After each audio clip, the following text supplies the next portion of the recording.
Right, greetings all, hope this finds you well as always. It's now time for a latest update from the machine shop. What the lads are up to, what they've been on with while I've been off mucking around with vintage tractors in Cumbria again.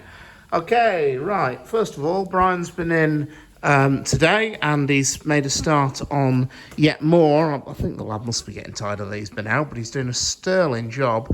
He's busily rattling out yet more little gauge frame fittings for the crane.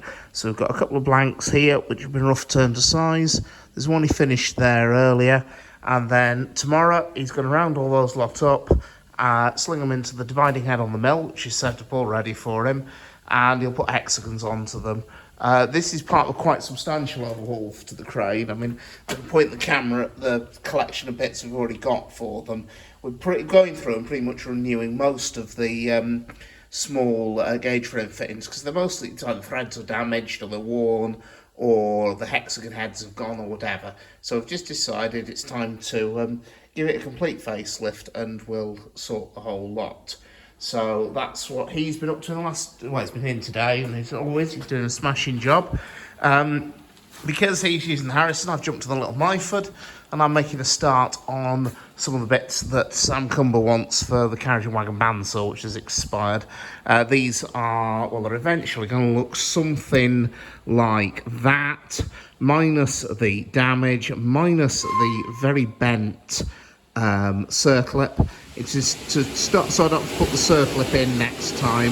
What I'm actually going to do excuse the steam engine outside, anyone will think we're trying to run a preserve railway here.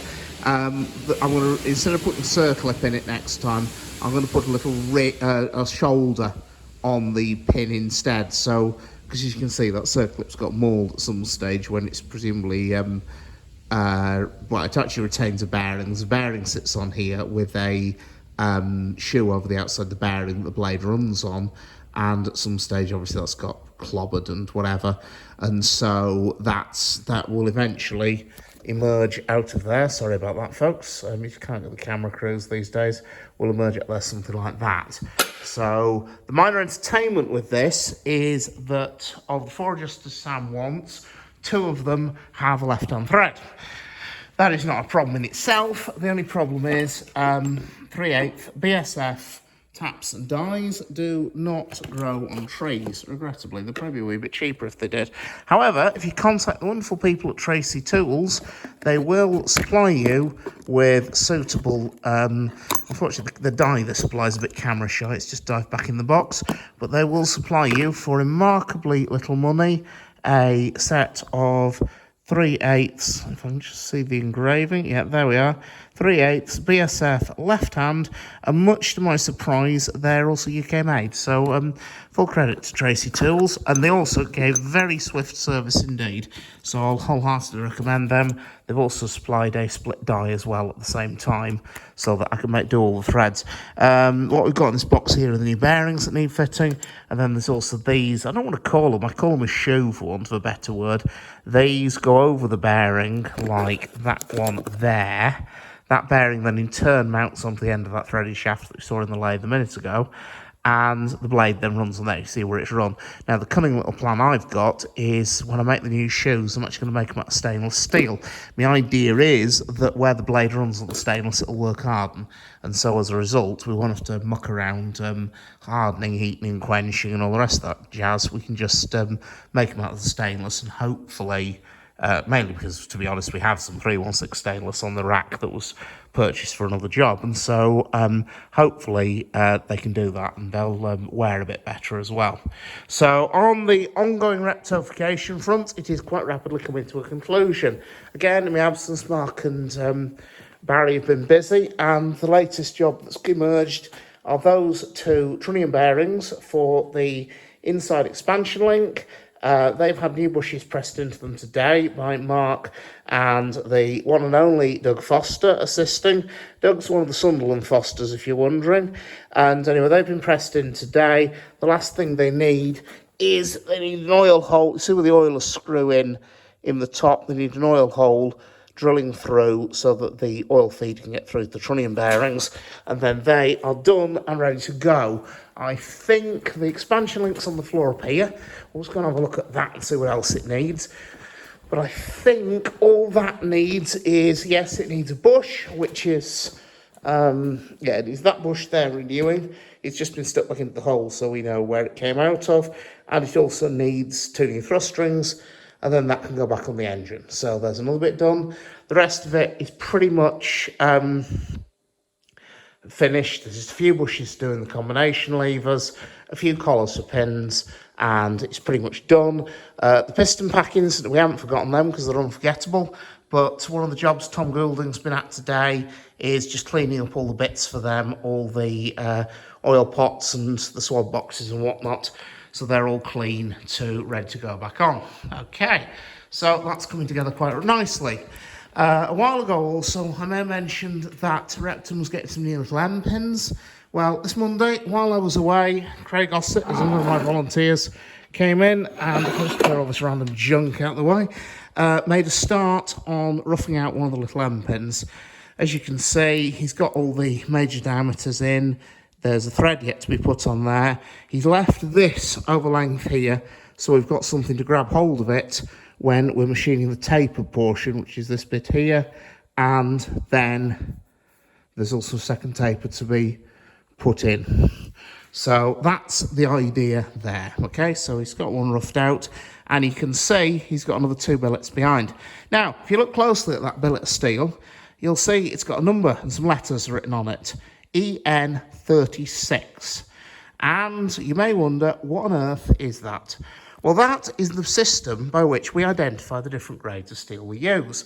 Steel comes in different grades. I mean, ultimately, steel in its most simple form is iron with a small quantity of carbon in it.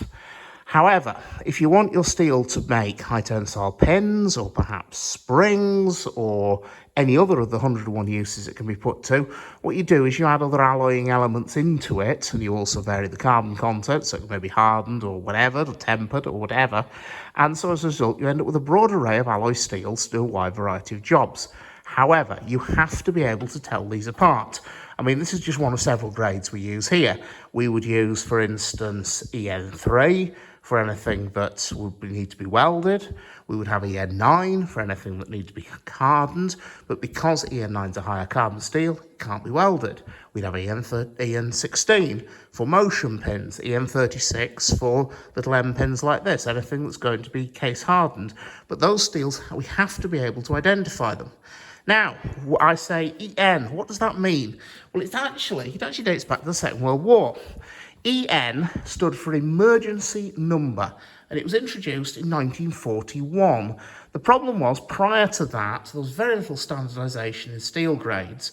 There was a standard developed in 1924 for wrought steels for use in the automobile industry, but that was it. Apart from that, manufacturers used their own proprietary trade names, and something like EN24 or EN16 could be known by a wide variety of different names. And there also might be subtle differences in the alloy compositions. One, say, Geske Nettlefolds might put slightly more manganese in because that's how they'd always done it, whereas Firth Browns might put slightly more tungsten in because that's how they'd always done it. And so in the start of the Second World War, a need arose for standardisation. This came because production was being distributed far more widely, and manufacturers needed to know that the steel they were using was interchangeable. So along came the emergency number system. Now, I've heard a little story about this, and I don't know how true it is, but the story I've heard is that when the government decided they needed to start thinking about standardisation, they rounded up representatives from all the major manufacturing organisations, Firth Browns, all the rest of them, and sent them to a hotel in Harrogate.